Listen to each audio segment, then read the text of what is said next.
সংসদ নির্বাচন নিয়ে অন্তর্বর্তী সরকারের গড়িমসি সহ সব ষড়যন্ত্র মাঠে থেকেই মোকাবিলা করার নীতিগত সিদ্ধান্ত নিয়েছে বিএনপি।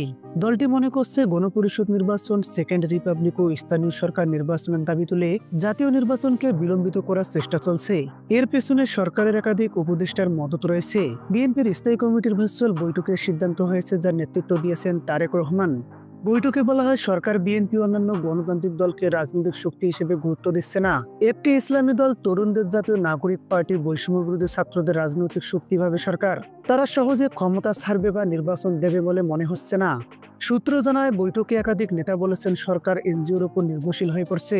নির্বাচনের জন্য সরকারের উপর চাপ সৃষ্টি করতে হবে। সম্প্রতি বিভিন্ন জেলা মহানগরের সমাবেশের মধ্য দিয়ে বিএনপির পক্ষ থেকে অবস্থান জানানো হয়েছে।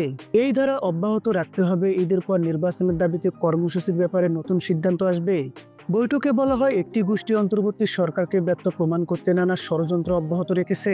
তারা যে কোনো মূল্যে দেশে অরাজকতা সৃষ্টি করতে চায়। সরকারের মধ্যে ওই গোষ্ঠীগুলোর লোকজন রয়েছে, যে কারণে সরকার প্রধান প্রকৃত অবস্থা বুঝতে পারছে না।